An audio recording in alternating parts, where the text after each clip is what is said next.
¿Por qué no tomar un buen café mientras charlamos de literatura, arte, cultura? Acompañemos el encuentro con buena música, eligiendo la biblioteca para estar más cómodos. En Radio Ñandutí, esto es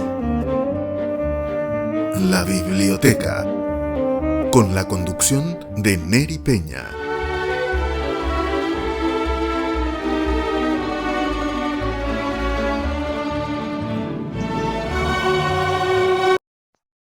Bienvenidos a la biblioteca y hoy vamos a hablar de un tema muy polémico, de la guerra de la Triple Alianza. Cuando hablamos de la guerra de la Triple Alianza tenemos dos posturas muy fuertes, la postura del lopista y la postura del antilopista. Dayana Lariza es periodista egresada de la carrera de periodismo de Uninorte, fue mi compañera. Ella está viviendo en Nueva York. Escribió una novela histórica, Sin laureles sobre sus tumbas. Dayana Lariza tiene el sello de Criterio Ediciones. Después de muchísimo tiempo nos volvemos a encontrar de forma virtual en esta ocasión. Dayana, bienvenida a la biblioteca. Perdón, buenas. Gracias por la invitación, es un placer acompañarte en la biblioteca. Muchas gracias por invitar. Bueno, Dayana, este libro nació en la pandemia. Querías venir a Paraguay a presentar Sin laureles sobre sus tumbas. Ahí estoy mostrando, tiene el sello de Criterio Ediciones.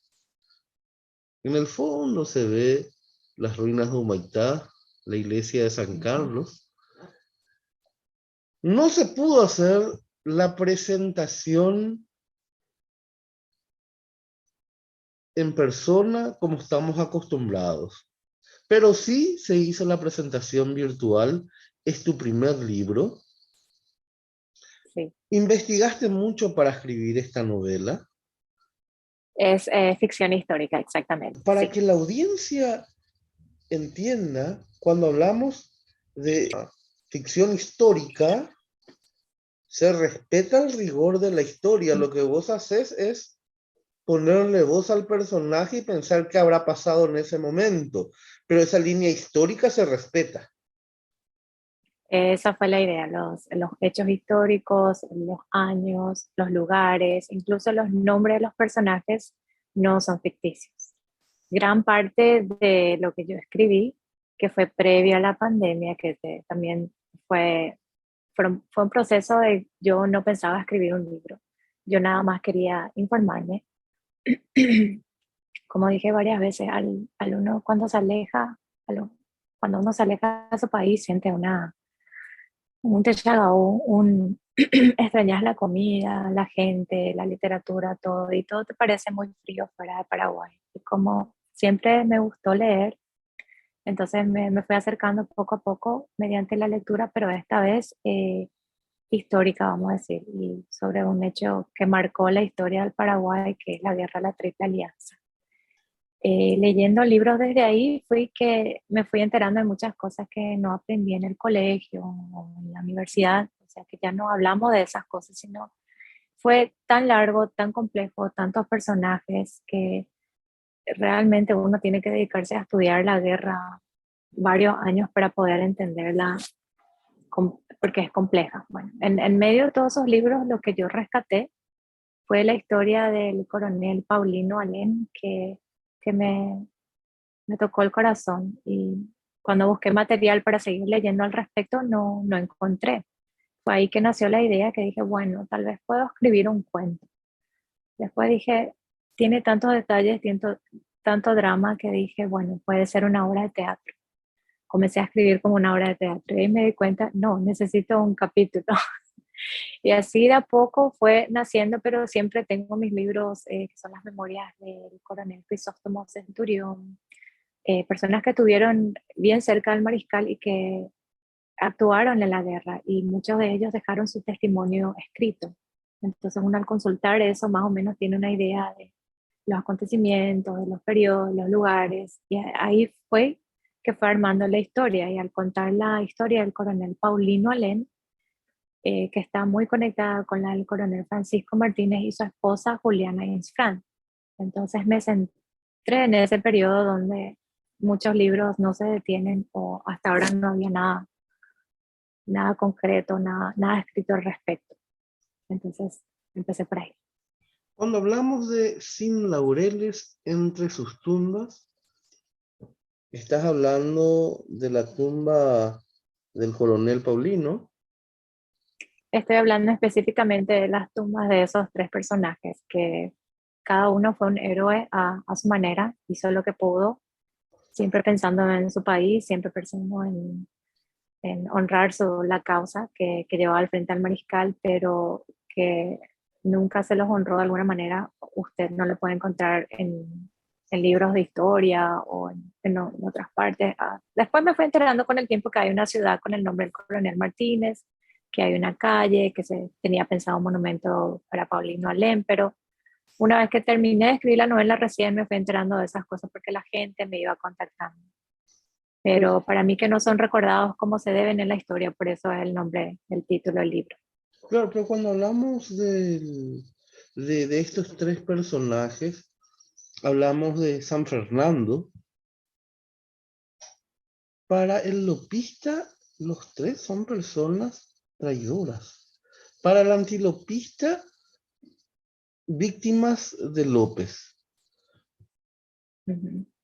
Había un régimen que todo el mundo conoce que es el de López, y si uno no sigue el régimen de López, automáticamente pasa a ser un traidor, pero nadie se pone a pensar en el lado humano, qué hubiera hecho cada uno de ellos, nadie tiene empatía por ellos. Fue una guerra terrible, es eso. Sufría cosas que superan la ficción cuando lees los libros, y mucha gente ve con los ojos del mariscal, pero otras personas se ponen del otro lado y ven del lado humano. El libro tiene el prólogo de Jorge Rubiani y empezás con Humaitá, julio de 1868. Ya una Ahí etapa comienza el difícil. drama. Ya una etapa Ya, difícil. últimos años de la guerra. Pero era la época donde se estaba resistiendo. Era la resistencia paraguaya. Aún, pero justamente comienza en Humaitá. Una vez que Humaitá, vamos a decir, Humaitá no cayó, como mucha gente dice, sino fue abandonada, fue fríamente calculado. Pero una vez que perdimos ese punto estratégico, entonces ya el avance de las tropas aliadas fue inevitable y ya se podía ver el fin, el comienzo del fin, vamos a decir. Explícame eso, por favor, de Humaitá no cayó. Humaitá, mucha gente dice la caída de Humaitá, y luego de hablar con muchos amigos historiadores, ellos me corrigen, me dicen no es la caída, porque fue planeado en abandonar. Pero, perdón, como fueron los brasileros quienes primero tuvieron la oportunidad de contar la historia, obviamente lo contaron a su manera. Una vez que las tropas paraguayas abandonaron Humaitá y las tropas aliadas tomaron posición en Humaitá, ellos hicieron una gran fiesta, como si fuera que lo lograron, que nos derribaron, que nos derrotaron, y fue todo, corrió hasta la prensa aliada, en ese entonces la prensa brasilera, pero en realidad fue por órdenes del mariscal, que justamente le decía a Paulino Alén que resista hasta el último hombre, que por favor resista. Y la novela se inicia con Paulino Alén enviando un telegrama diciendo: ya no puedo resistir, necesito evacuar. Tengo más de 3.000 personas aquí conmigo, entre heridos, hombres y civiles y niños, y necesitamos evacuar la fortaleza. Ya no hay medicina, ya no hay comida, hay hambruna, hay enfermedades. Necesitamos unirnos al resto del ejército. Y ahí se inicia la novela, él enviando un telegrama a esperas de que el mariscal les dé la orden. Eventualmente llega otra orden que le dice que siga resistiendo. Y es ahí donde él tiene un conflicto emocional él está dividido entre su lealtad y lo que él está viviendo en Humaitá, y toma una decisión drástica que va a afectar directamente la vida de los demás personajes que se hablan en el libro. Claro, cuando estamos hablando de esa decisión que el coronel tomó y esa angustia casi al borde de la locura, porque tomó una decisión drástica. Si quieren saber cuál fue la decisión, está aquí en el libro, sin Hablar el laureles, libro. sin laureles sobre sus tumbas. Gracias. Iba a decir que en ese entonces no era aún reconocido el tema de la salud mental, que es ignorado. Hasta hace poco comenzamos a tener cierta conciencia de que eso existe, de que eso afecta y cierto respeto hacia las personas que sufren. Pero en ese entonces no, ni siquiera era conocido, estudiado, principalmente para un militar o eras hombre o eras un debilucho.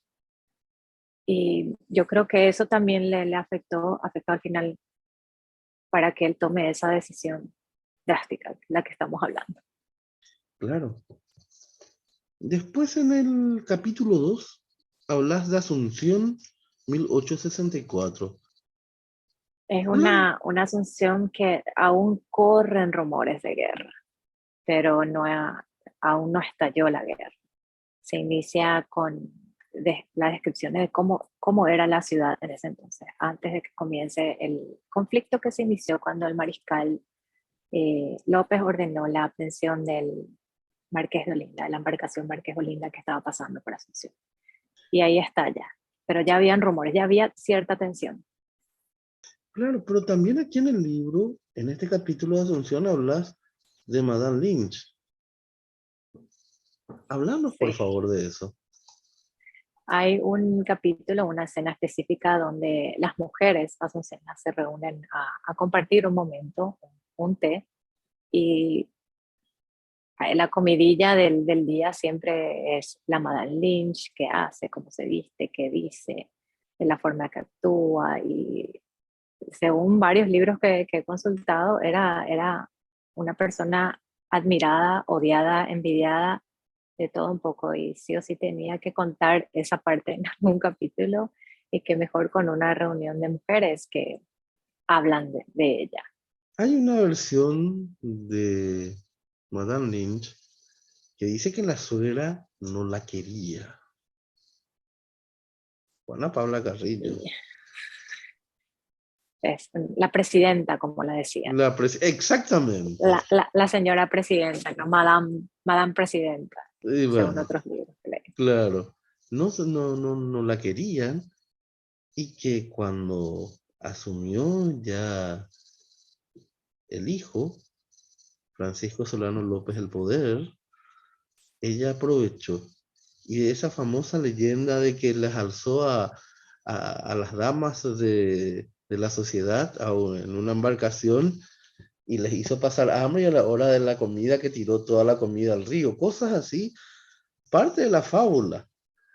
Decime, Sí, se dice muchas cosas. mucho tiempo te llevó escribir este libro. ¿Cuánto tiempo, Tayana? Yo creo que lo escribí en un transcurso de un año más o menos. Un año más o menos. Ya dijiste Me cómo tomé el empezó. tiempo. Pero lo otro que me llamó la atención es el capítulo 3. Villarrica del Espíritu Santo, la andariega. ¿Por qué aparece Villarrica aquí en el libro? Yo me imaginé que el coronel Martínez creció ahí. En realidad no fue así.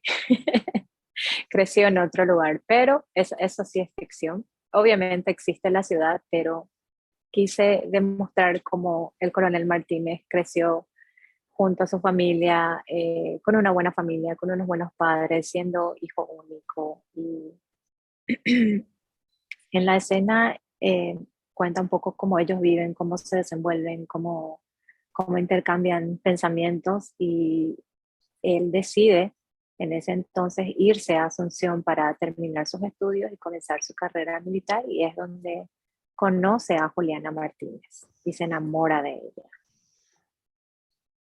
O sea, justamente me llamaba la atención Villarrica del Espíritu Santo.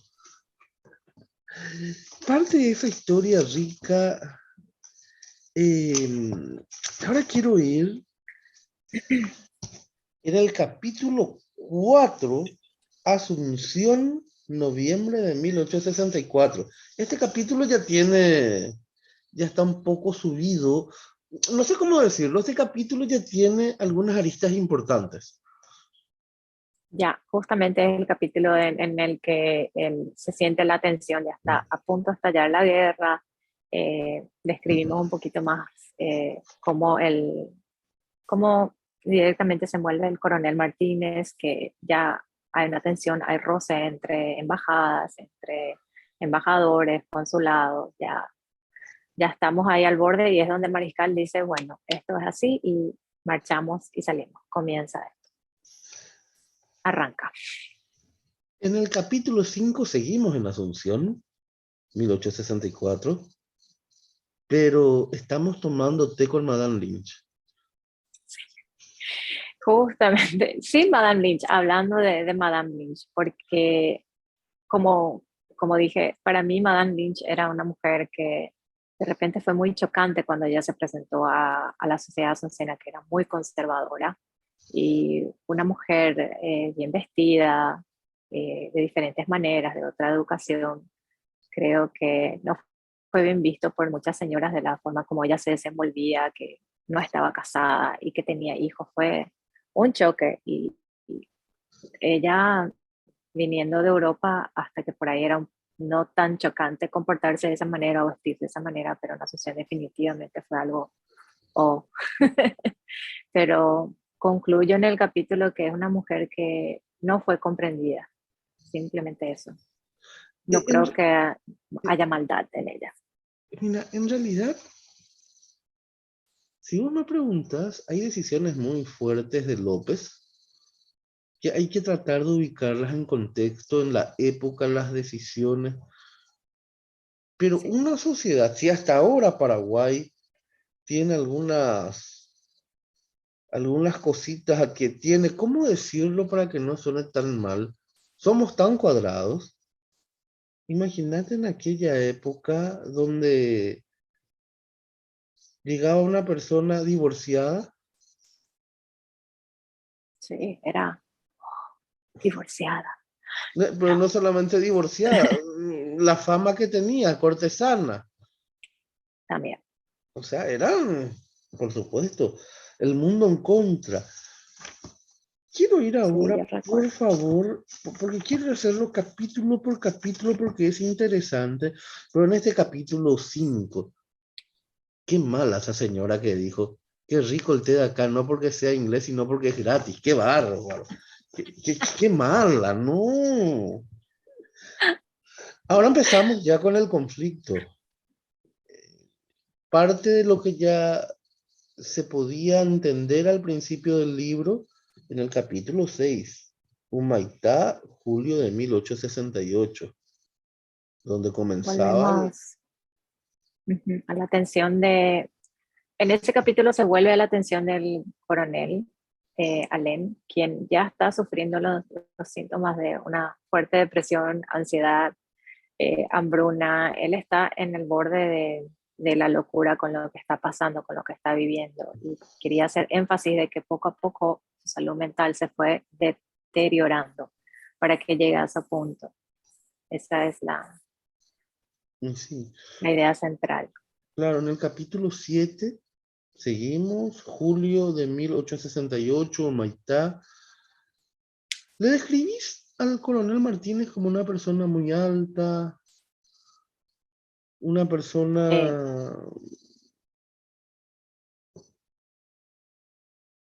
con muchas particularidades? sí, en mi imaginación él era un hombre alto, apuesto, eh, bien fiel al mariscal, a su esposa, un hombre correcto. Luego, hablando con más amigos historiadores y en otros libros, se los describe como que Alén era del primer anillo del mariscal y en Francisco Martínez al mismo tiempo también, pero él había ido a Humaitá para controlar lo que Alén hacía. Y Alén al mismo tiempo controlar lo que Martínez hacía.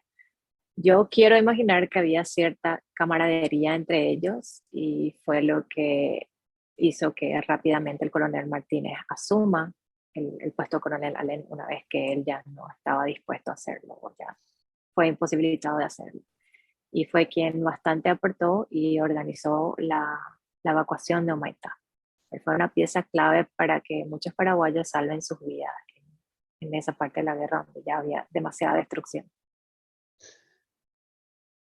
En el capítulo 8, Humaitá, julio de 1868,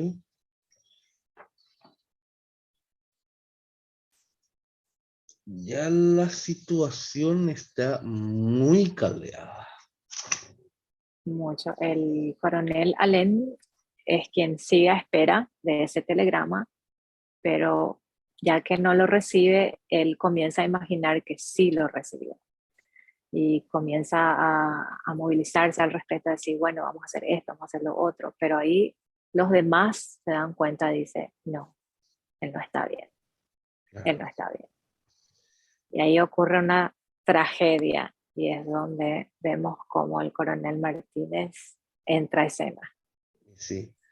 Después ya el capítulo 9 es algo muy doloroso. Una parte de la historia que hasta ahora sigue en Toda la discusión. familia es con su sistema de espionaje que para mí no era tan efectivo. Muchas personas cayeron por nada, porque simplemente eran torturados y tenían que decir algún nombre. Yo me centré voy a hacer un paréntesis en contarte que me centré mucho en los testimonios de las personas extranjeras, al mismo tiempo considerando el testimonio de las personas paraguayas. Pero la mayoría veía eso como un acto bárbaro y muchas de esas personas confiesan haber dicho cualquier cosa para librarse de los azotes de la uruguayana y todos esos métodos terribles de tortura a los que eran sometidos. Y así mucha gente murió simplemente porque, no sé, fue el primer nombre que a esa persona torturada le vino en mente. Fue muy injusto de que mucha gente murió. Y al mismo tiempo pienso como el mariscal, ya súper estresado, deprimido, ansioso, también sufría de una carga mental importante. Entre esos entraba la paranoia, donde él ya decía, bueno, si fulano dijo que fulano me iba a matar y el otro era un espía, bueno, mátenlo a todos y hagan ejemplo de ellos. Y así fue que la cosa se salió fuera de control y hablan de 400 vidas perdidas o más en San Fernando. Es una situación muy dolorosa.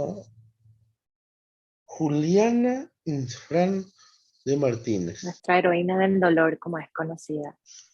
Ujú. Ella era una mujer también muy cercana a la familia López, pariente de sangre, prima del mariscal y dama de compañía de la Madame Lynch. Cuando en uno de los capítulos se vuelve a Humaitá y el coronel Martínez está encargado de la evacuación de Humaitá, que él lo logra con éxito hasta cierto punto, porque había como una isla en el medio del río, antes de pasar totalmente al Chaco para unirse al grueso del ejército del mariscal. Y una vez que pasaron los enfermos, los niños, las mujeres, él con un grupo de hombres fueron los últimos en evacuar Humaitá, incluso con la banda de músicos que se quedó tocando toda la noche pretendiendo que estaban celebrando el cumpleaños del mariscal para distraer al enemigo y mientras ellos se fugaban.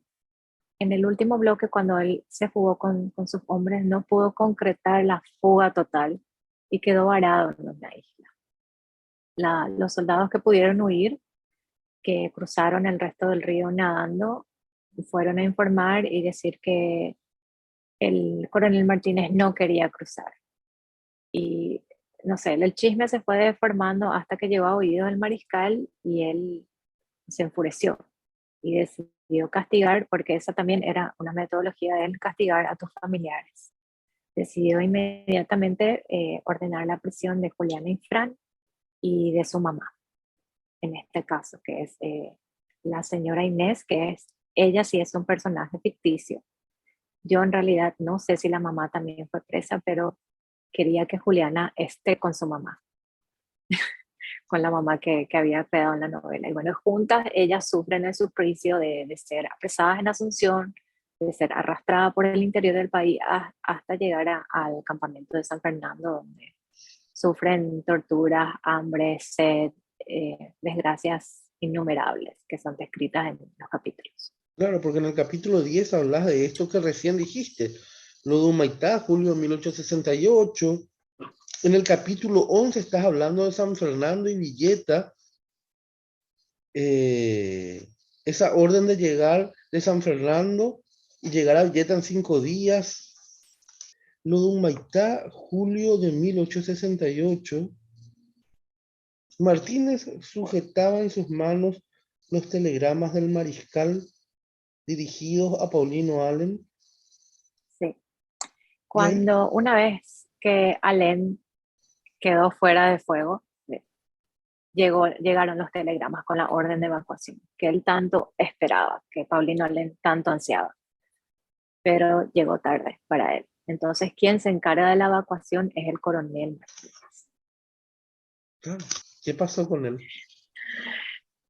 Bueno, él toma la decisión de intentar suicidarse, no solamente pegándose un tiro en la cabeza, sino también en el estómago, pero no muere. Pero no muere. Ya Ya estaba fuera de fuego, ya estaba en las últimas. imposible de que él vuelva a su cargo o tomar decisiones ya. No. Él fue uno de los primeros evacuados al cruzar al Chaco para ver a un médico, pero eventualmente cuando él llegó también y le contaron al mariscal cómo fueron las cosas, ante los ojos del mariscal él fue un traidor y tuvo que ir a parar con el resto de los traidores. Ya hablamos de esa noche del 24 de julio.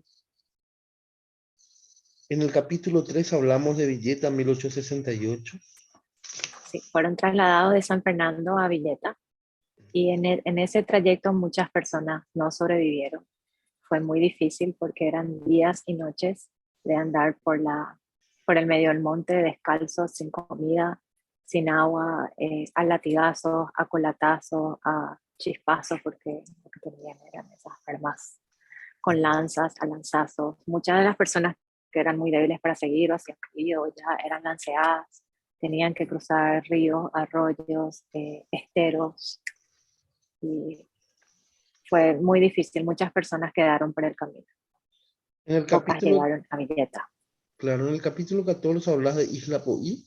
El coronel Francisco Martínez y sus hombres quedaron varados. Fueron rodeados porque los aliados, cuando despertaron, dijeron: ¿qué están haciendo estos paraguayos? Están muy calladitos. Fueron a ver y ahí se dieron cuenta que ellos habían abandonado. Y ahí comenzó una persecución. Ellos se dieron cuenta de sus embarcaciones, comenzaron con sus cañones a bombardear a los hombres. Mucha gente falleció también ahí. Y el que pudo se salvó, se quedó con Martínez en la isla y el resto se fue al Chaco. Y ahí fue donde comienza fue rodeado Martínez y fue intimado muchas veces para que se rinda, pero él no lo hizo. Lomas Valentinas, Potero Mármol. Y acá me llama la atención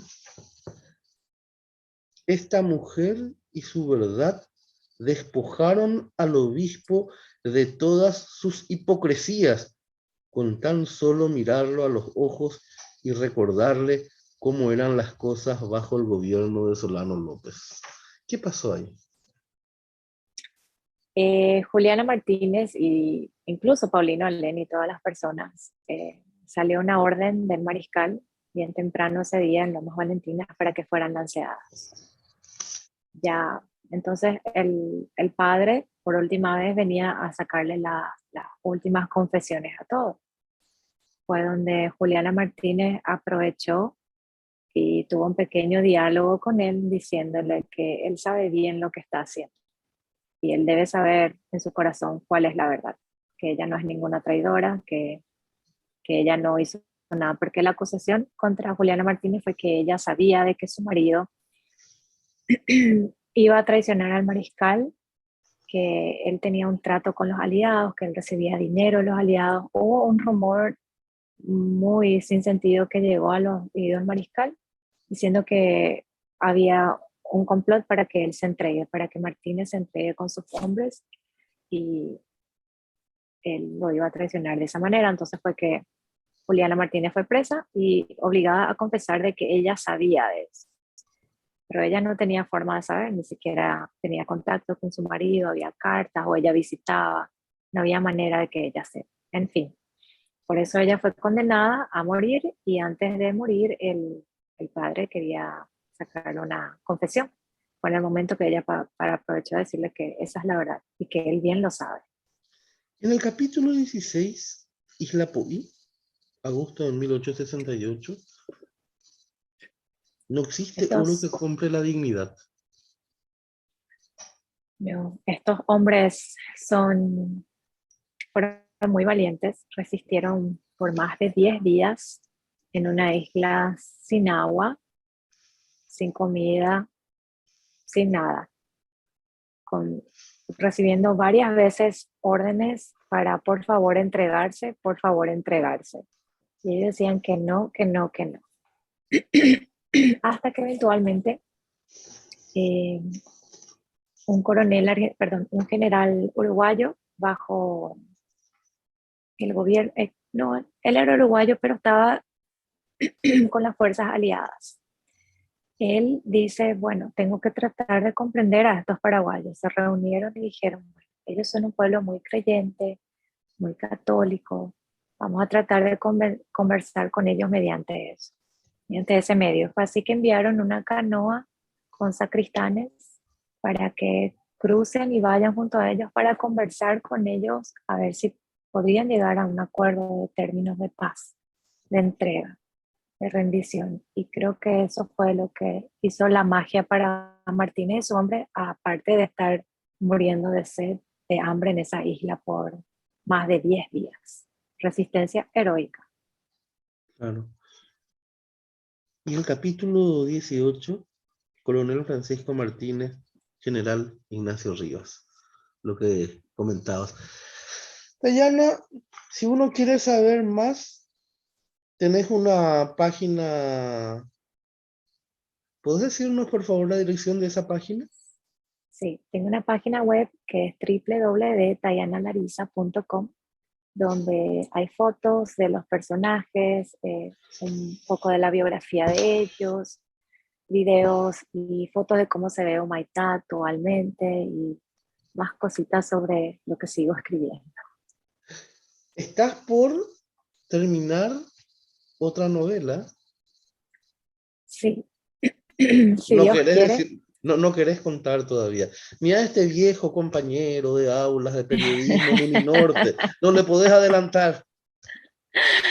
Puedo adelantar que la temática nuevamente va a ser la guerra. Voy a volver a la guerra, pero con otros personajes y otro periodo, desde otro punto de vista.